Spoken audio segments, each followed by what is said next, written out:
존귀와 영광과 찬양을 받으시기에 합당하신 하나님 아버지, 하나님께서 태초에 우주와 천하 만물을 창조하시는 가운데 오직 우리 인간만 하나님의 형상 가진 영적인 존재로 창조해 주셔서 우리 인간은 하나님의 말씀대로 살아가고 하나님을 예배하며 살아가고 하나님 안에 살아갈 때 가장 행복하고 가치 있게 살다가 또 영생 복락도 누릴 수 있는 약속을 주신 것 참으로 감사를 드립니다. 그러나 인간이 어리석어 불순종하고 불신앙하다가 사단에게 속아 죄를 짓고 이 땅에 떨어져서 오만 가지 고통을 당하다가 지옥에 갈 수밖에 없었는데 공일과 은혜와 사랑이 충만하신 하나님께서 구원자 그리스도를 이 땅에 보내주심으로 이제 누구든지 예수님을 나의 구원자, 나의 메시아, 구원 그리스도로 영접할 때 하나님의 자녀된 신분과 권세를 회복할 뿐만 아니라 이 복음을 땅 끝까지 이루어 증거할 수 있는 증인으로 삼아주신 것 참으로 감사를 드립니다. 오늘도 사랑하는 모든 성도들이 강단 메시지의 제자가 되어 세계 복음화를 위한 주역으로까지 성장해 나갈 수 있도록 축복하여 주시옵소서. 오늘도 말씀과 기도와 찬양과 예배와 성령의 역사를 통해서 정말로 새 힘을 허락하여 주시옵시며 절대 불가능한 모든 부분도 치유될 수 있도록 역사하여 주옵소서. 그리고 그거를 뛰어넘어서 이 복음을 위하여, 교회를 위하여, 나라와 민족을 위하여, 후대를 위하여, 내가 있는 그 직장과 현장을 위하여 생명을 걸어야 할 이유를 발견하는 은혜의 시간이 될 수 있도록 역사하여 주시옵소서. 오늘도 특별히 모든 예배의 과정을 통해서 지난 한 주간에 마음 아팠고 힘들었고 갈등이 하나님에 있었던 모든 문제가 하나님의 절대 주권이 안에 있음을 깨닫고 오직 하나님의 말씀을 통하여 응답과 해답을 얻을 뿐만 아니라 하나님이 나와 우리들에게 주시는 절대 미션을 발견하며 내가 바로 도전해야 할 그런 작은 구체적인 미션을 발견하는 은혜의 시간이 될 수 있도록 축복하여 주옵소서. 그리스도의 신 예수님의 이름으로 감사하며 기도드리옵나이다. 아멘. 오늘 본문에 보면 미가라는 선지자는 미가서 7장 8절에 하나님 같은 신이 어디 있느냐라고 고백하고 있습니다. 고대에는 많은 신들이 있었습니다. 우리도 여러 신을 할아버지, 할머니, 부모님 세대는 섬겼지만 생각하면 생각할수록 하나님과 같은 신이 없어요. 유일한 신, 천지전능하신 신, 사랑하시는 신. 가끔 우리를 때려서 좀 미울 때도 있지만 우리에게 고난을 주시고 또 그 여러 가지 문제 속에서 결국은 더 영적으로 깊어지고 깨닫게 하시고 겸손하게 하시고 또 더 크게 쓰시는 하나님의 그런 섭리하신 하나님. 결국 보면은 그때는 아프지만 시간을 지나가면 하나님은 완벽하셨고 참 멋있는 하나님이었다. 이렇게 생각도 들고 정말 정말 하나님은 사랑의 하나님이시고 우리가 정말로 문제가 생기고 어려웠을 때 우리는 바라보실 분은 하나님밖에 없구나. 그래서 사실은 그 결론을 못 내신 분들은 우리 안에 진짜 하루에도 몇십 명씩 자살을 하잖아요. 우리가 여러분 정말로 문제 있을 때 주 앞에 서시기를 축원드리겠습니다. 우리는 하나님의 자녀입니다. 하나님의 자녀. 항상 문제와 어려움 앞에 이걸 잊으시면 안 돼요. 전지전능하신 하나님의 자녀입니다. 하나님의 자녀는 하나님이 책임지십니다. 분명히 하나님이 하나님의 자녀이기 때문에 하나님은 완벽한 계획을 가지고 계십니다. 그래서 우리는 하나님을 신뢰해야 합니다. 다니엘처럼 포로로 끌려가고 고통을 당하고 다 어려움을 당하고 나라가 망하고 그러더라도 하나님은 신실하고 하나님의 놀라운 계획이 우리가 시간을 지나놓고 보면은 완벽하게 작품으로 역사로 하나님은 성취하고 도도하게 이끌어가고 계시는 전지전능하신 우리의 수준이 아니라 시공간을 초월해서 100년 오래 기도했잖아요. 1000년의 응답으로 그렇게 이끌어 가신 하나님, 그 하나님을 신뢰하는 여러분이 되시기를 축원드리겠습니다. 그 하나님을 믿고 오늘 내가 믿음으로 확신했을 때 오늘 나에 있는 현장을 나를 먼저 살리고 나에 있는 현장을 복음으로 살릴 수 있는 줄 믿으시기 바랍니다. 그래서 하나님은 이걸 깨달은 미가는 하나님 같은 신이 어디 있습니까? 그렇게 말했어요. 근데 그 하나님 같은 신이 어디 있으리까라는 핵심적인 교리나 내용 중에 가장 중요한 내용이 뭐냐면 하나님이 우리 인간을 너무나도 더럽고 추하고 타락한 우리 인간을 구원하시기 위해서 인간의 몸을 입고 사람으로 이 땅에 오셨다는 것입니다. 왜 오셨죠? 십자가의 날로 죽으시고 우리를 대속하기 위해서 구원의 길을 열고 우리 죄 문제, 원죄 문제, 사단 문제, 지옥 문제, 저주, 재앙 문제를 해결하기 위해서 이 땅에 오셔서 다 이루었다고 말씀하신 줄 믿으시기 바랍니다. 그래서 성경에 보면은요, 다른 것은 다 용서되는데 한 가지 하나님이 용서 못하고 허용 안 되는 게 있어요. 그 뭐냐면 안 믿는 거. 그래서 성경에 보면 믿음으로 하지 않는 모든 것이 죄라고 그랬어요. 우리가 여러 가지 실수하고 잘못할 수 있어요. 그런데 하나님이 안 되는 게 있어요. 믿지 않는 것. 네. 여러분은 믿음의 사람들이 되시기를 축원드리겠습니다.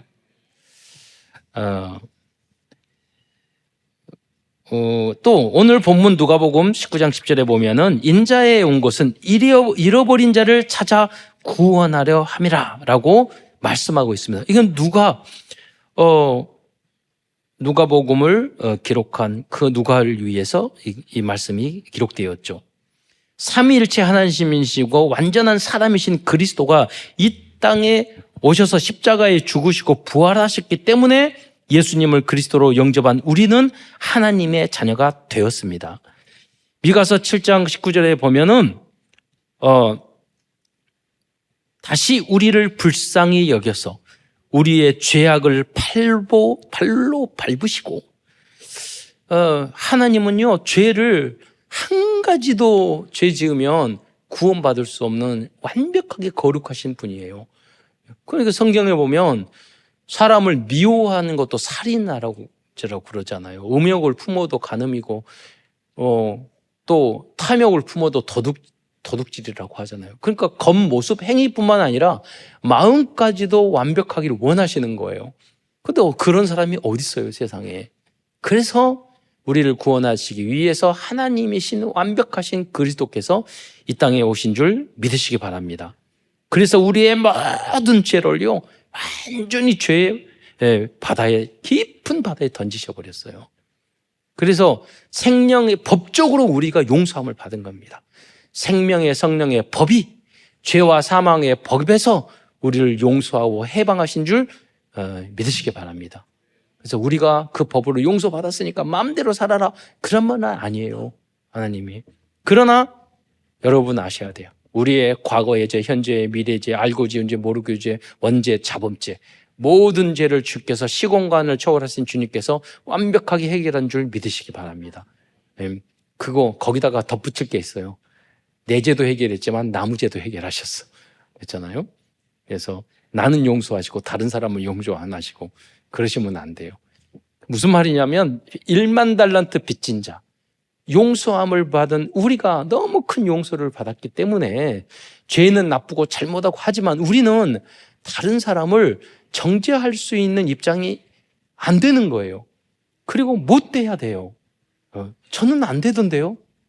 하고 싶어도 저도 되게 비판적이고 되게 남 잘못하는 거 눈을 탁 쫄아보면서 이렇게 찾고 그런 스타일인데 막상 그렇게 하려면 안 되던데요. 왜? 나를 어마어마한 죄를 용서하신 그 은혜를 생각하니까 입이 안 떨어져요. 오늘도 제가 장로의 장로님 모임에서 성경 공부 시작했는데 그 말씀을 여러분 드렸어요. 저분들이 정말로 나를 하나님께서 영세전에 구원받아 하셨다, 이게 안 믿어지는 분은 그 장로님이고 목사님이고, 왜 여러분 예정론 있잖아요. 하나님이 영세전에 나를 예정하셨어요. 그랬어요. 근데 그러면 구원받은 사람은 너무나 감사합니다. 그런데 어떤 분들은 아니 그럼 누구는 예정하고 누구는 예정 안 하고, 그러면 그 사람은 거의 구원 못 받았어요. 여러분 구원받은 우리가 그건 뭐냐면 성령께서 우리에게 깨달음을 주신 거예요. 성령이 내 안에 있기 때문에 알려주는 거예요. 우리 이성적으로 아는 게 아니에요. 우리가 구원 받는 게 뭐죠? 하나님의 영이 우리 안에 들어온 거예요. 그러니까 그것이 알려줘. 우리가 논리적으로 이성적으로는 깨닫는 게 아니에요. 그러면 여러분이 구원의 확신이 없고 내가 하나님이 영세전에 전지전능한 하나님이 예정하셨다, 나는 하나님이 이렇게 이끌어서 나를 하나님 자문을 삼으셨다, 이게 안 믿어지는 분들은요, 거꾸로 성령이 내 안에 그것을 안 가르쳐 주셨다는 거예요. 그럼 알려주지 않았다는 건 뭐냐면 아직 제대로 예수님을 구주로 영접하지 않았고 내 안에 성령이 없다는 뜻이에요. 그러면 반대로 여러분이 어떤 사람을 정죄하고 미워하고 막 너무 이렇게 심하게 하는 분들은 그런 걸 가까워요. 구원 받았을까? 나도 구원받고 받았는데 나는 저렇게 안 되던데? 나는 더 못된 놈이고 더 못됐고 더 성격도 XX 같고 막 그러는데도 불구하고 나는 저럴 때 저게 안 되던데 왜 저분들은 저렇게 할 수 있을까? 그때 딱 드는 생각이 있어요. 복음 전해서 구원시켜야 되는 거 아닐까? 네. 그럴 때가 있어요. 물론 믿음이 연약하고 그럴 때는 우리가 원수를 사랑하라, 뭐 이웃을 내 몸같이 하라, 뭐 그렇게 항상 기뻐하라, 쉽지는 않아요. 그러나 여러분은 신앙생활 하면서 진짜 은혜를 받는 사람은 세월하고 관계없어요. 예수 믿는 길이하고 관계없어요. 성경 보면 야손은 3주 믿었는데 목숨 걸고 전도했어요. 여러분 어떤 제가 구체적으로 말할 수 있지만 이렇게 말하면은 해당되는 분들은 갑자기 오늘 고민할까? 나는 구원 받았을까 안 받았을까? 상처받을 수 있으니까 구체적인 것은 말을 하지 않지만 여러분 진정으로 그래요. 그것을 뭐냐면 여러분 생각하면서 겸손하게 그런 분들에게는 그리스도 하나님, 미가가 고백한 것처럼 이런 하나님이 안 계셔. 예수님은 이런 분이셔. 그래서 여러분이 가르치는 게 아니라 증인이 되어 주셔야 돼요. 그래서 그분이 나도 저런 하나님을 믿고 싶어. 나도 구원 받고 싶어. 나도 하나님 자녀 다녀주고 이렇게 생각이 들게 해야 되지. 너 지옥 갈 것 같아. 너 구원 못 받은 것 같아. 너 마귀 자녀 같아. 이렇게 말하면 안 되고. 그것조차가 이제 복음적인 자세가 안 됐고 좀 숙달되지 않는 모습이죠. 혹시 그런 분이 있으면 용서하시기 바랍니다. 아직 어린 믿음이라서 그래요. 그래서 여러분이 빨리 성숙되어서 믿음이 연약한 분들을 치유하는 여러분이 되시기를 축원드리겠습니다. 다른 이유는 없어요. 말씀이 부족하기 때문에. 가만히 생각해보세요. 말씀 훈련이 안 됐기 때문에. 우리의 믿음은 어디서 나죠? 믿음은 들음에서 나오고 들음은 그리스도의 말씀으로 말미암느냐. 그 말씀을 내가 직접 깊이 읽으면서 성령이 가르쳐준. 그러니까 성경은 다른 책과 다르고 여러 가지로 봐야 되는데 처음에는 이야기책으로 봐요. 그 다음에 역사 전후 그때 당시의 문명 그거를 맥락을 봐야 돼요. 그 다음에 뭐냐면 영적으로 복음적으로 성경을 봐야 되는데 그 모든 것이 가장 중요한 게 있어요. 뭐냐면 아무리 천재적인 사람도 이해가 안 되는 게 성경이에요. 또 아무리 무식한 사람도 너무 은혜가 되고 송이꿀보다 달고 맛있는 게 성경이에요. 왜 그럴까요? 성경은 지적인 능력으로 읽는 게 아니라 성령의 감동으로 만들어지기 때문에 성령의 깨달음으로 읽는 게 성경인 줄 믿으시기 바랍니다. 그 은혜가 여러분에게 있기를 축원드리겠습니다. 지식과 공부를 위해서 읽는 것이 아니라 하나님의 성령의 감동으로 성경을 저도 그랬거든요. 청소년 시절에 6학년, 초등학교, 중학교 1, 2학년 항상 성경을 읽었어요. 대학 청년까지. 왜냐하면 그거는 가르쳐 누가 하는 게 아니라 성령의 감동으로. 왜? 하나님이 깨달음을 주셔서 그게 진짜 은혜예요, 은혜. 내가 성경을 읽으면서 하나님 말씀을 깨달으면서 하나님이 알려주신 걸 갖고 이 은혜를 받아서 이 은혜를 전달하는 것. 그게 전도자의 삶인 줄 믿으시기 바랍니다. 목사님의 메시지를 듣고 설교 말씀을 설명을 여러 풀어서 하지만 하나님 말씀을 기반으로 하기 때문에 그래서 강단 메시지가 중요한 거예요. 그냥 읽어서는 이해 못 되는 부분들이 많기 때문에. 그래서 예수님께 이 말씀이 그러니까 예수님께서 완전한 하나님으로 완전한 사람으로 이 땅에 오신 것이 엄청난 하나님의 은혜요 축복인 줄 믿으시기 바랍니다. 이걸 성육신이라고 하는데 이 성육신을 통해서 갈보리 산의 대속의 사건이 완성됐어요. 예수님이 내려오셔야지, 육으로 내려오셔야지 십자가를 돌아가셔야 하실 거 아니에요. 감람산에 이 땅에 오셔야지 다시 승천하고 재림하시 올 거예요. 감람산에 그 언약이 약속이 이루어졌어요. 내가 너 본 대로 다시 오리라. 그리고 올라가시면서 약속하셨잖아요. 보혜사 마가다락방에 성령의 역사를 보내주셔서 내가 육신이 있어서 한계가 있으니까 모든 사람을 인도해 주겠다. 저도 가끔 기도를 하다 목회자인데 성도들이 작은 교회 개척할 때는 다 돌아보고 항상 같이 지내고 그랬는데 어느 정도 규모가 되니까 또 우리 교회를 빚도 갚고 부흥시키고 해야 되니까 시스템을 3,000제자 시스템을 만들어야지.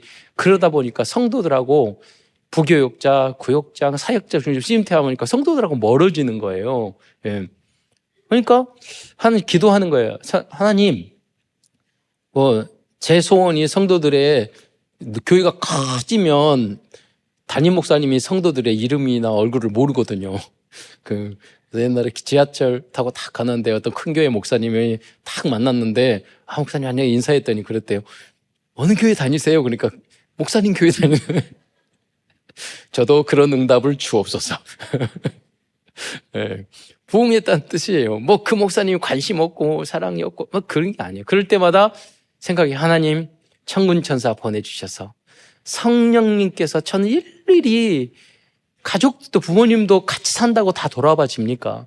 일일이 다 그게 안 되니 성령님께서 깨달음을 주시고 믿음을 주시고 감동을 주시고 천군천사 동원해서 보호해 주시고 그래서 성령으로 오셨잖아요. 하나님이 함께해 주세요. 네.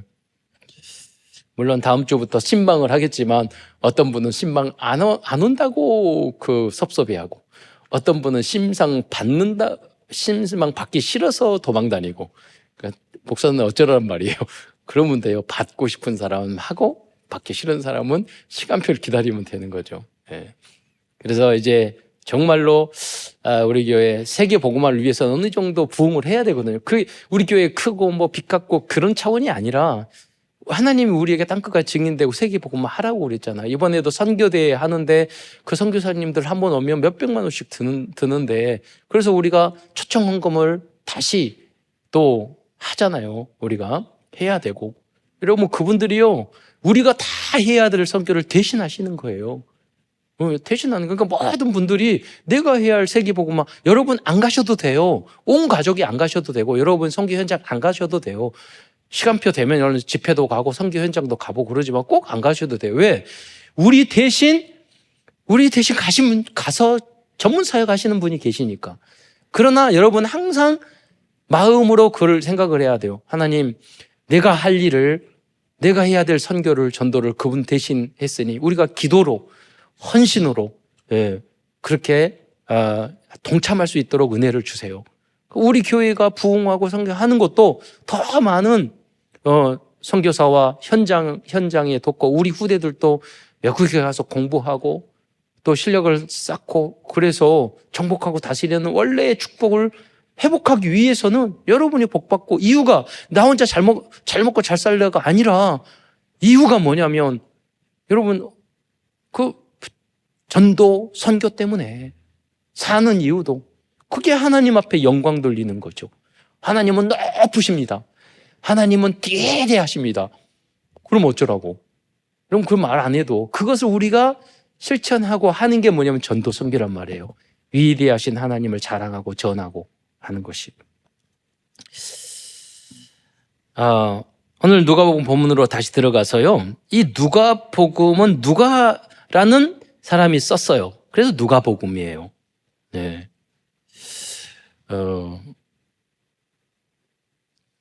그런데 초대 교부 중에서 이레니우스나 아니면 터툴리아누스 또 그리고 유세비우스라는 역사가가 있거든요. 초대 이런 교부들과 사도 바울로부터, 교부들은 누구냐면 예수님의 직접 제자로부터 직접 그 얼굴을, 사도 바울의 얼굴도 베드로 얼굴도 보고 했던 그분의 또 제자들, 이렇게 그 초기 그분들을 교부들이라고 그래요. 그분들 역사도 있고 신학자들도 있는데 그분들이 전통을 해서 누가복음은 누가 썼어요? 그럼 누가 썼는데 그 의사가 썼어. 전달해서 그걸 기록을 남겼단 말이에요. 그래서 거기에 대해서 큰 이견은 없어요. 그런데 중요한 건 뭐냐면 이 누가라는 이름이 빛이요 광명이라는 뜻인데 그리스 말이에요. 여러분 성경 66권이 있거든요. 근데 그 66권 중에서 유일하게 유대인이 아닌 사람이 있어요. 누구일까요? 모세도 유대인, 다윗도 유대인, 예수님도 유대인, 12제자도 다 유대인, 다 유대인이에요. 성경을 쓴 사람은 유대인이 아닌 사람이 있어요. 66권에 2권에 써걸렸어요. 그게 뭐냐면 누가예요. 누가. 성경을, 근데 이 누가가 가장 중요한 성경, 예수님의 그 역사를 가장 탄생부터 전도의 모든 사도벌의 사역까지 누가복음과 사도행전을 이 이방인 유일하신 TCK 이방인이 이 누가가 썼단 말이에요. 굉장히 위대한 중요한 인물이었던 거죠. 그런데 이 이름에도 의미가 있어요. 이 누가라는 말은 무슨 우리 이제 전기를 전공하신 분들은 잘 알지만 이 누가 그 빛의 평방미터당 그 빛이 나오는 그 조도를 뭐라고 하면 룩스라고 그래요. 빛의 조도라는 뜻이에요. 근데 1룩스 보면 보통 평방미터당 달빛 있잖아요. 어두운 상태예요. 그럼 오늘 이 정도 되면 뭐냐면 500 내지 1000 루스 정도 된다고 보면 돼요. 그러면 굉장히 큰 거죠. 그러니까 거기에 빛이에요. 그러면 영적으로 바라봤을 때 누가는 몇 룩스일까? 영적으로 저는 몇 천만, 몇 억만 룩스인 것 같아요. 왜? 누가복음 예수님의 탄생부터 마태, 마가, 요한복음에 없는 내용이 10가지나 적어졌어요. 아주 그것도 자세히. 그리고 사도행전 너무나도 중요한 전도 성령회전 세계복음화의 초기 과정을 너무나도 잘 구체적으로 썼어요. 그 모델을. 그래서 이 누가복음과 사도행전을 통해서 전도와 성교에 엄청난 복음의 빛을 발했는데 그건 너무나도 축복된 어마어마한 빛의 역사라는 거죠. 영적으로 몇 천만, 몇 억만 룩수. 여러분은 흑암에 쌓여 있습니까? 빛을 바라고 계십니까? 예. 우리는 빛이 약해가지고 촛불 같아가지고 환난과 어려움을 당하면 후 불면 꺼져버리잖아요. 누가복음에서는 보면은 그 마태복음에만 그 주기도문이 있는 것이 아니라 누가복음에도 주기도문이 있어요. 그런데 이 연구한 학자들이 뭐라고 그러냐면 누가복음에 그것이 더 마태복음보다 더 전에 있었던 자료라고 했어요. 왜? 누가복음에 있는 주기도문이 더 짧고 빠진 게 있어요. 나중엔 더 보충했단 말이에요. 어쨌든 그걸 떠나서 여기에 보니까 여러분 짧은 기도 그냥 우리가 찬양으로 우리가 주기도문을 찬양으로 하잖아요. 그게 좀 아쉬운데 누가복음 오늘 웨스트민트 신앙고백 우리가 교육하면서 제가 교사하고 구역장들 중직자들 교육을 앞으로 계속 하는데 그 웨스트민트 신앙고백서 대요리 소요리 문답 뒤에 보면은요 십계명과 여기 주기도문에 대해서 자세히 설명하게 돼 있어요. 근데 이 중에 보세요. 그냥 읽으면 이게 무슨 대단한 기도문이야 그러지만 여기 보면은 중요한 것이 있어요. 날마다 일용할 양식을 주옵시고 그랬는데 누가가 좀 배고팠나 봐. 누가복음에 보면 없는 단어가 있어요. 일용할 양식을 마태복음에는 우리가 일용할 양식을 주옵시고 우리에게 일용할 양식을 주옵시고 그랬는데 누가는 배를 많이 굶었나 봐.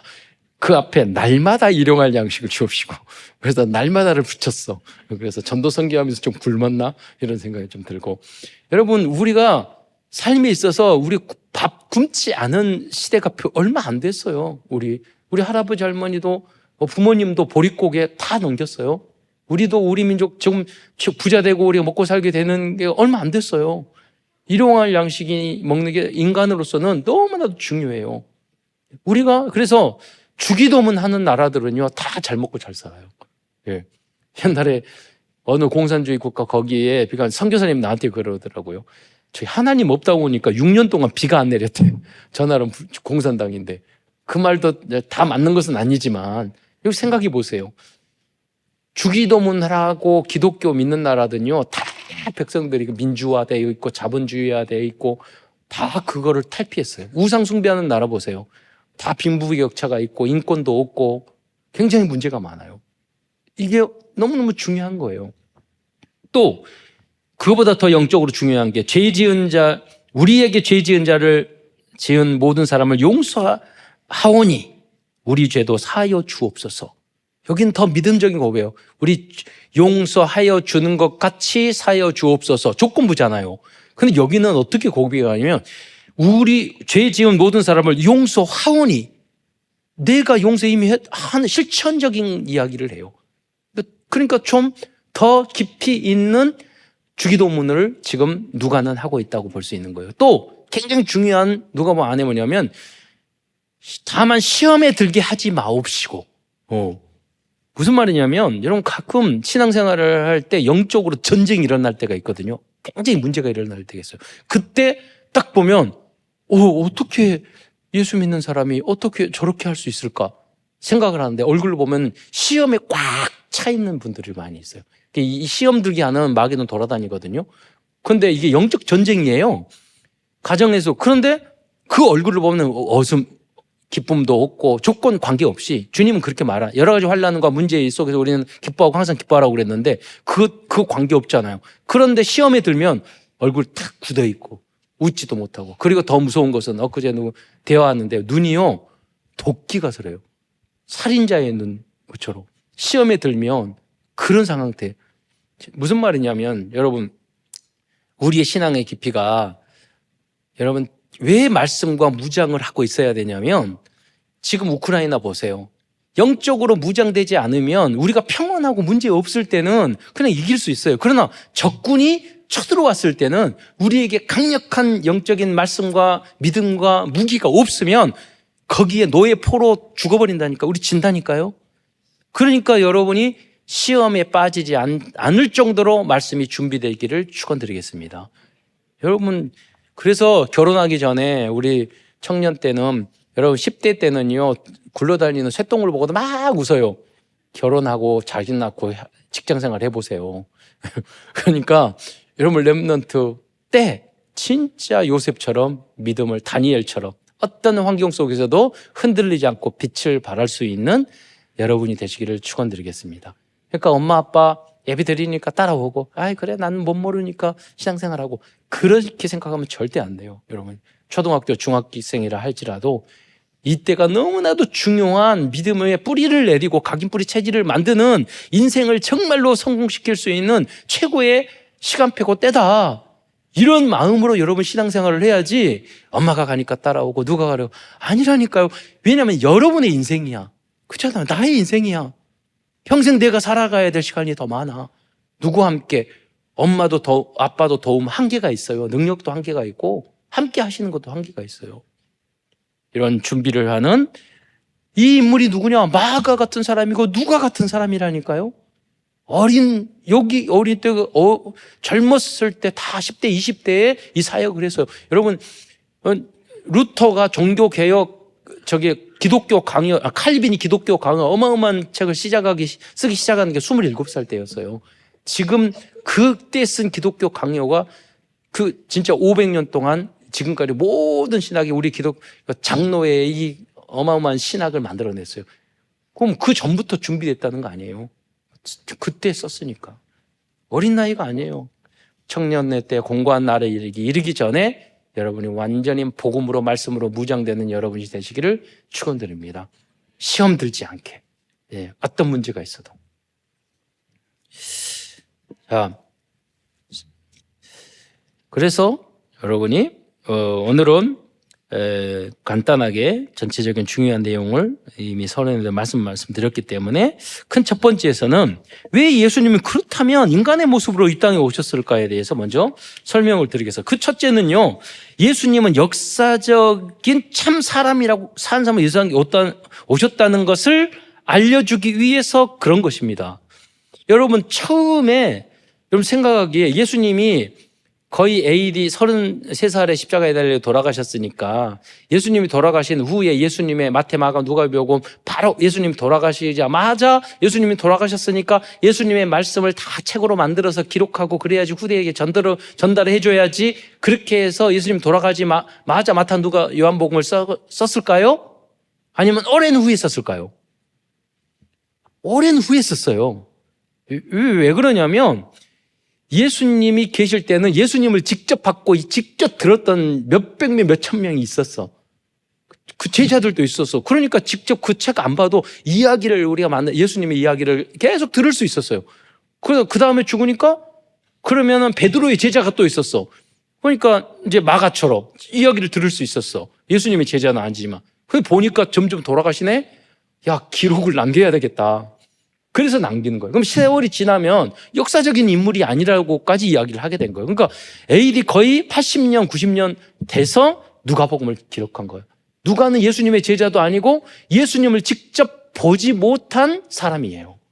누가는 사도 바울을 통해서 전도돼서 누가가 나중에 예루살렘에 와서 그때 당시에 사람들 이야기를 다 설문조사하고 자료를 조사해서 그걸 모아서 역사책 누가복음을 쓴 거예요. 사도행전 함께 했지만 그것도 15장, 16장 이후로 함께 한 거예요. 그 전에는 자료를 수집해서 썼어. 왜? 후대를 위해서. 그런 거예요. 그러니까 뭐냐면 누가의 입장에서는 자기처럼 역사적인 인물이가 아니고 참 사람이 아니라고. 그러니까 어떤 사람은 예수님을 신학적인 인물로 말하는 사람도 있다니까요. 그런 의미에서 누가복음을 예수님은 살아계셨던 역사적인 인물이라고 이게 데오빌로 가까이 보낸 거거든. 여러분, 누가복음과 사도행전은 로마의 장군이며 고위 공무원인 카카라고 했으니까 데오빌로 가까이에게 보냈어. 그럼 엘리트는 자료가 확실해야 되잖아요. 그 사람들은 뭐냐면 로마 시대의 로마 장군들은요, 신은 그리스하고 로마, 원래 그리스 신이잖아요. 거기에 있는 12명의 큰 신과 그 위에, 그 밑에 수백 명의 신이 있어요. 그 사람들의 신은 많은 그런 어마어마한 신들, 제우스 신이고, 뭐, 포세이돈 신이고, 막, 이런 신인데, 그런 개념을 가지고 있는데, 하나님이 유일한 신이야? 그 수많은 신 중에, 12명의 신 중에 하나도 아니고, 제우스가 더 뛰어나? 이해가 안 되잖아요. 그리고 그 사람이 성격도 이상하고 신들에 보면 나쁜 짓도 하고 막 제우스 신도 보면은 막 자기가 그 소로 태어나가지고 막 간음도 하고 사람들 피해도 주고 막 이러는데 그 신에 대한 인간과 똑같이 이상한 인간들이 이 신들이야. 예. 인간이 마음 맞춰줘야 돼요. 그런데 그 하나님은 사랑의 신이야? 의롭고 성경에 아주 그리스 로마 신화들은 모두 공의로운 신이 하나도 없어. 정직한 신이 하나도 없어. 이기적인 신인데 공의롭고 사랑이 있는 신이야? 이해가 안 되잖아요. 그래서 그 신을 설명을 하는 거예요. 하나님. 그런데 그 인간이 왜 그런 사람으로 왜 왔어? 그리고 십자가에 달려 로마에 의해서 전지전능하다고 그러면 십자가에 달려 죽어? 왜 우리 로마에게 죽어? 그럼 그 십자가에 달려 죽는 것은 죄인들이 죽는 것인데 설명하는 거예요. 하나님이 인간은 다 죄인이고 악하기 때문에 사랑의 하나님이기 때문에 죄를 용서할 수 없기 때문에 하나님이 직접 인간의 힘을 몸으로 얻고 와서 구약에 그렇게 이야기했던 제사 어린 양을 한 것, 당신이 직접 우리 인간의 죄 때문에 십자가에 달려 돌아가셔서 죽으셨다. 왜? 하나님이 인간으로 오신 이유는 뭐냐면 전 인류의 죄를 대속할 그 희생의 제물은 하나님밖에 없으니까. 그래서 하나님은 사랑이시다. 이 부분을 설명하고, 그리고 많은 증인이 있다. 그 주님이 오셔서 어렵고 가난한 사람 함께 하셨고 사랑이 이렇게 풍성한 하나님이시고 이렇게 고통과 어려움을 당하셨다. 그걸 설명하기 위해서 누가복음을 참 사람이신 하나님으로 표현한 것입니다. 또 두 번째로 예수님도 배고프고 처음에는 사역하기 전에 40일 금식하고 그랬잖아요. 우리가 인간도 살면서 가장 어려운 게 배고프고 영적으로 가장 어려운 게 사단에게 유혹과 시험을 하고 사단에게 당하는 거거든요. 속는 거거든요. 예수님이 왜 그랬을까요? 나도 여러분 배고프십니까? 여러분 배고플 정도로 망하셨습니까? 왜냐면 굶어 죽는 사람도 있었잖아요. 나도 굶어 죽는 것이 얼마나 고통스러운 건지 나도 안다. 너희들 이해한다. 너희가 사업 망하고 너희들이 힘들고 돈 없고 너희 집도 없고 나도 집이 없어서 길거리에 길바닥에서 잤다. 머리 둘 곳이 없다고 그랬잖아요. 나도 너희를 충분히 이해한다. 나도 사단에게 당해봤다. 너무 힘들더라. 여러분 생각해보세요. 자존심 상하는 것부터 그런 거는 없거든요. 무슨 말이냐면 이 사탄이 여러분 나쁜 놈이 와서 대적이 여러분 너무 싫은 사람이 와가지고 여러분을 약 올리면 여러분 어떻겠어요? 죽이고 싶을 거 아니에요. 사단은 원수라고 그랬어요. 대적자예요. 그리고 예수님은 하나님인데 이 타락하고 배신해가지고 이 땅에 와서 하나님의 백성을 유혹하는 이 사단이 와가지고 또 장난을 치는 거예요. 네. 천군천사를 보내서 싹 쓸어버릴 수도 있지만 그때 하나님은 말씀으로 이기셨어요. 왜? 모델이 되게 하여. 너희들도 그때 확 화나가지고 그거 하지 말고 하나님 말씀을 붙잡고서 나처럼 사단의 유혹과 잘못을 이기라 이거예요. 할렐루야. 그래서 여러분이 강단 메시지 붙잡고 은혜 받고 그 말씀을 붙잡고 나의 것으로 만드는 게 너무 중요한 거예요. 왜? 시험들만 사단이 역사할 때 말씀으로 이겨야지 뭘로 이길 겁니까? 네. 그래서 우리들이 여러분이 현장에 가서 빨리 복음으로 내가 결론 나고 구원의 확신이 있는 사람은 잘 배워서 교사들과 구역장들과 전도인들과 중직자들은요 잘 배워서 현장에 이분들이 진짜 믿음을 굳게 서도록 그들에게 알려줘야 된다는 거예요. 우리는 그런 성도들이나 그런 중직자들이나 우리 청년들도 많이 있잖아요. 모두 다 그렇게 되시기를 축원드리겠습니다. 예. 하나님은 여러분을 이해하십니다. 가난도 배고픔도 고통도 어려움도 사단의 역사도. 그래서 여러분 주님을 붙잡기를 축원드리겠습니다. 세 번째, 예수님께서는 인간과 직접 함께 하시기 위해서 또 오셨단 말이에요. 그래서 누가복음 7장 13절에 보면 주께서 과부를 보시고 불쌍히 여기사 울지 말라고 하셨어요. 왜 그랬을까요? 예수님이 하나님이신 예수님이 과부, 어려운 사람, 장애인, 병든 사람 사랑을 하는 것을 실천하는 것을 보여주는 거예요. 그 이유가 뭐죠? 우리도 그렇게 하라고. 예. 저도 많은 세월 그렇게 봉사하고 지내고 그랬지만은 그때마다 이겨내는 게 뭐냐? 예수님이 하라고 하셨으니까. 예. 우리도 그래야지. 이제는 뭐냐? 세계의 현장에 가니까요. 너무나도 병들고 마약에 취해 있고 영적 우상 숭배하고 귀신 들리고 가난하고 너무 많더라고요. 그분들을 치유하고 그들을 돕는 것이 선교고 전도잖아요. 이제는 그걸 세계보고만 성경에 나왔으니까 그걸 실천하는 시간표가 저의 시간표예요. 그래서 여러분이 응답받아서 여러분이 못 가면 선교사님 보내시고 여러분이 못 가면 담임 목사 보내서 세계복음 할 수 있도록 여러분이 동역자가 되어주시고 후원자가 되어주셔야 돼요. 왜? 우리의 공동체고 우리가 함께 이 일을 해야 되기 때문에 주님이 그렇게 하셨기 때문에. 그리고 네 번째로 예수님은요 제자들에게 배신도 당했어요. 인간이 살아가면서 가장 마음이 아팠던 내가 믿었던 그 사람들에게 배신을 당하지는 거. 저도 많은 경험을 사랑하고 주어지고 베풀고 다 했는데 여러분 보통 그런 말 하잖아요. 뒤통수 때렸다고. 다 때립니다. 여러분 지금 가장 믿고 가장 잘 지난 카페에 이렇게 앉아서 지나가다가 커피 사기 위해서 이제 제가 빵을 좋아하니까 그 커피에서 앉아가지고 이렇게 앉아 있는데 옆에 네 분이 70대 되신 네 분들이 이렇게 모여가지고 막 이야기하시는데 보니까 우리 동네 우리 고향 분들이야. 보니까 10살 위인데 이야기 막 하는데 그중에 한 분이 그러는 거야. 야, 걔가 고등학교 때 그 후배한테 그놈이 내가 20 몇 억 당했는데 그놈이 어렸을 때 같이 매일같이 만나고 나를 하숙집도 오고 그렇게 놀았던 그놈이 나를 그렇게 뒤통수 때릴지. 그러면서 그 말을 하다. 내가 지금 만나면 죽이고 싶은 놈이 있는데 그 이야기하면서 여러분 벌써 몇십억 당했는데 그렇게 사랑을 했다 이거. 다 그런 줄 믿으시기 바랍니다. 기대하지 마세요. 사람은. 그래서 주님만 바라보시기 바랍니다. 그리고 왜 주님만 바라보고 왜 말씀 은혜 받아야 되느냐? 그럼 그 사람들 인간을 다 불신임하고 저 사람 뒤통수를 때릴 사람이고 저런 원수고 그러라는 말이 아니에요. 우리가 주님을 바라보고 힘을 얻고 정말로 응답을 바라봤을 때 여러분 100억 있는 사람이 1억 당하면 잊을 수 있어요? 없겠어요? 전 잊을 수 있다고 생각해요. 에이 그래? 그러나 1억밖에 없는 사람이 1000만 원 당하면 죽이고 싶을 거예요. 예. 그럼 내가 응답받아야 돼.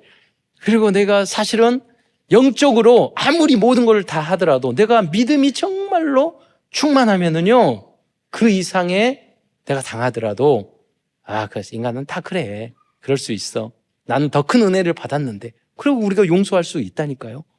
그래서 여러분이 사기당하지 마시고 일단은 그리고 정말로 모든 사람도 용서하실 수 있을 만큼 충만하시기를 축원하고 오직 그래서 주님만 바라보면서 주님이 주신 그 힘을 가지고 충만하게 힘을 얻어서 모든 사람을 용서하고 포용할 수 있는 여러분이 되시기를 축원드리겠습니다. 그래서 오늘의 찬양은 주만 바라볼지라 그 생각하면서 영상을 한번 보도록 하겠습니다. 저분 울먹인 거 보니까 누구한테 배신당한 거 아닌가? 저 한두 번 처음 때는 잘 몰랐는데 나중에 보니까 좀 떠오르는 게 있으신가 봐. 여러분 오직 어디에 있든지 주만 바라봐서 현장과 모든 사람을 살리는 여러분이 되시기를 축원드리겠습니다. 그래서 우리가 하나가 돼서 이 지역, 민족, 한국교회가 다 하나가 돼서 세계를 살려야 합니다. 지금 마음이 아파요. 지금 데모하고 나가서 좌우파하고 대통령 탄핵한다 안 한다. 그러나 하나님 기도합니다. 이거의 모든 것이 합력하여 하나님 이 나라 민족이 정말로 가장 잘 살고 세계 복음하는 나라가 되게 하옵소서. 우리 한국 교회도 다 여러 부족한 부분이 있어서 이런 걸 다 뛰어넘어서 정말로 선교하는 나라가 되게 하옵소서. 선교 한국.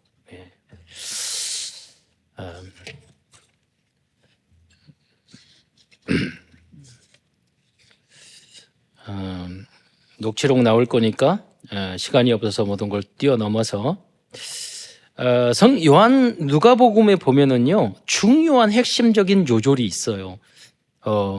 누가도 굉장히 좋아요. 누가는 이방인 TCK라고 그랬잖아요. 그래서 전혀 왕따예요. 그 12제자도 아니지 유대인도 아니지. 그럼 너무나도 외롭고 힘들었을 거예요. 그런데 이 언어도 다르고 문화도 다르고 그런데요 그걸 다 뛰어넘어서 누가는 최고의 전도자가 되고 하나님의 말씀을 가장 잘 정리한 사람이 된 줄 믿으시기 바랍니다. 그리고 누가는요 뿐만 아니라 이걸 내가 왜 해? 그러지 않고 마태, 마가, 요한복음에 빠져있는 빈 곳을 다 찾아서 채웠어요. 그래서 우리가 누가 때문에 알게 된 성경 부분이 굉장히 많아요. 여러분도 어디를 가든지 적극적으로 내 일 아니야. 이건 내가 안 해도 돼. 내가 소외되고 내가 이거 아니고 내가 유대인도 아니고 내가 책임도 12제자도 아닌데 내가 뭘 이걸 해. 이런 생각 절대 하지 마시고 하나님 성령님도 따라 빈 곳을 항상 채우는 여러분이 내일 아니야. 그러지 마시고 모든 걸 내일같이 생각하면서 승리하는 여러분이 되시기를 축원드리겠습니다. 또 선한 사마리아 비유 이제 하거든요. 여러분 우리가 성경을 볼 때 여러 가지 요인을 가져 지난번 말했잖아요. 그냥 스토리로 할 수도 있고 또 역사적인 배경을 알아야 된다고. 그 사마리아의 예는 뭡니까? 제사장과 레인이 이 강도 만난 사람이 죽게 됐는데 제사장과 레인은 바쁘다고 그래가지고 못 본 척 가버렸지만 사마리아인이 도와줬잖아요. 집에 가서 씻고 뭐하고 다 도와줬잖아요. 사마리아는 어떤 사람이냐? 유대인들이 그 아수르 시대에 너 예배도 안 드리고 종교도 민족도 혼합돼 가지고 유대인들이 그 땅을 밟지도 않고 무시했던 종족이 사마리아예요. 근데 예수님이 말을 하는 거예요. 누가 그 사람에게 이웃이냐, 친구냐. 어떻게 복음을 가진 우리는 너희들은 우리는 하나님의 자녀고 우리는 유대인이고 우리는 서기관고 바리새인이고 이렇게 했지 정말로 어려운 당하는 사람을 너는 돕지 않으면서 그리스도인이라고 너가 말할 수 있느냐. 이 속에 복음과 전도와 선교가 다 담겨 있는 줄 믿으시기 바랍니다. 우리가 왜 해야 돼? 내가 왜 도와줘야 돼? 내가 왜 그래야 돼? 그럴 수 있잖아요. 그러나 진정한 전도는 복음만 전하고 영접시켜서 구원받았어. 원죄 문제 해결됐어. 그게 아니라 여러분이 그 복음을 하나님의 사랑, 예수님이 직접 말씀하셨잖아요. 어려움에 처한 사람을 직접 돕고 끝까지 사랑하고 조건 없이 케어해 주는 거. 그게 그리스도인의 그러니까 천주교회는 그걸 오히려 잘해요. 왜? 행위로 구원을 받으니까. 선행을 구원받잖아요. 믿음으로 구원받지 않거든. 그래서 루터가 종교개혁했는데, 그러나 천주교회는 술, 담배, 선교사님, 신부님들이 다 해요. 독신으로 살지만은 그분들은 교리상 강제하지 않고 그런다고 마음대로 하라. 그게 아니라 자기의 의지에 달려있다고 그냥 다 해요. 저도 담배 피고 술 마시고 그런 우리 아버님이 항상 그 말 했거든요. 친한 신부님이 계셨는데 아이고 잘 드시고 담배도 잘 피시고 그랬거든요. 우리 동네에는 좀 천주교가 많았어요. 그래서 이제 복지적인 걸 하다 보니까 후원하고 오는 그런 이제 그 천주교 신부님들이 그 봉사 이런 것들을 잘하고 후원도 잘하신단 말이에요. 예. 그럼 우리는 뭐야? 여러분 술 담배 다 끊어야지 교회 다니고 그거 절대 아니에요. 그러나 우리는 믿음의 분량대로 처음엔 구원받고 은혜 받고 하다가 나중에는 어떻게 그런 걸 다 끊고 그걸 가지고 어려운 사람도 힘든 사람을 도울 수 있는데 선한 곳에 그것을 나의 건강에 둬주고 쓰는 복음적인 그 재정이란 말이에요. 술, 담배 끊으니까 구원받고 안 끊으니까 하고 그건 차원이 아니에요. 믿음의 분량. 그게 은혜의 복음적인 그런 모습이죠. 그리고 내가 남들이 장로가 됐고 목사가 됐는데 그 오해받을 것은 하지 않는 것. 그게 복음적인 자세란 말이에요. 우리가 다 그럴 수는 없겠지만은 그런 것들, 믿음의 분량, 영적 수준에 따라서 우리가 달라지는 거죠. 예수님이 이 부분을 알려주신 거. 여러분 생각해 보세요. 내가 예수님이 직접 말한 거라니까요. 또 10문둥명자가 있는데 감사하다고 돌아온 사람은 한 사람밖에 없었어요. 여러분 제가 이 설교를 제가 많이 하는데 남을 도와줄 때 다른 데 가서 NGO나 이렇게 복지 강의를 할 때 제가 이야기를 꼭 하거든요. 여러분 예수님께서 하나님이신데 10명 중에서 문둥병 10명 다 고쳐지면 한 사람이 돌아올 걸로 알았을까요? 몰랐을까요? 알았죠. 하나님이신데 저 같으면 9명 안 고쳐져. 저것들 배신할 거. 고쳐지면 그냥 안 올 건데 감사하지도 않을 건데 예수님은 남을 도와주고 사랑하고 복지를 하고 NGO를 하고 그럴 때는 무슨 이거 도와주니까 이거 조건부로 너가 도와주라. 이걸 도와주니까 너 예수 믿어. 이러지 말라는 거예요. 도와줄 때는 조건 없이 그 사람이 믿고 돌아오고 감사하다는 것은 하나님이 은혜를 줘야 되는 거. 그 사람들의 자유우주 선택인 거지. 우리가 강요할 수 있는 부분은 아니잖아요. 여러분이 어려운 사람을 베푸고 도울 때는 조건 없이 그렇게 하시기를 축원드립니다. 여기 안에는 영적인 교훈도 있잖아요. 그러면 그것만 있나? 아니에요. 9명의 문둥병자들은요, 자기 목적, 예수를 그리스도 이 복음을 위해서 한 게 아니라 자기 병 낫고 자기 경제 문제 해결되고 자기가 무슨 문제 해결되고 그러니까 그 다음에 안 다녀. 교회 안 다니고 내 목적 달성됐다 이거. 문제 없으면 안 다녀. 그게 아니라요. 예수님 앞에 다가오는 이유가 내 질병 문제도 아니고 내 경제 문제 아니고 내 마음에 힘들어서도 아니고 정말로 처음에는 그걸 통해서 올 수가 있지만 하나님의 영광을 위해서 복음과 전도를 위해서 예수님을 믿고 교회를 다니는 여러분이 되시기를 축원드리겠습니다. 그걸 이야기해 주는 거예요. 이 예가. 너무 얼마나 중요한 겁니까? 그리고 10명 중에 1명 같은 감사할 줄 아는 사람이 되라는 거예요. 여러분, 그러니까 문둥병뿐만 아니라 작은 일에도 항상 오히려 우리에게 피해를 준 사람에게도 인생의 깨달음을 줬으니까 감사할 수 있어야 되는 거예요. 누가복음의 이 모든 말씀을 통해서 여러분 최고의 비밀, 영적인 비밀을 깨닫는 여러분이 되시기를 축원드리겠습니다. 기도하겠습니다. 사랑해 주님, 참으로 감사를 드립니다. 하나님께서 오늘도 누가의 삶과 또 전도자 누가와 또 누가복음을 통해서 소중한 깨달음을 주신 것 참으로 감사드립니다. 사랑하는 성도, 이 안에 담겨 있는 말씀이 하늘과 같이 땅처럼 넓고 큰데 우리 성도들이 이 말씀을 잘 훈련받고 또 교육받아서 삶으로 질적 실천하는, 그리하여 세계복음화하는 모든 성도들 될 수 있도록 축복하여 주옵소서. 그리스도의 신 예수님의 이름으로 감사하며 기도드리옵나이다.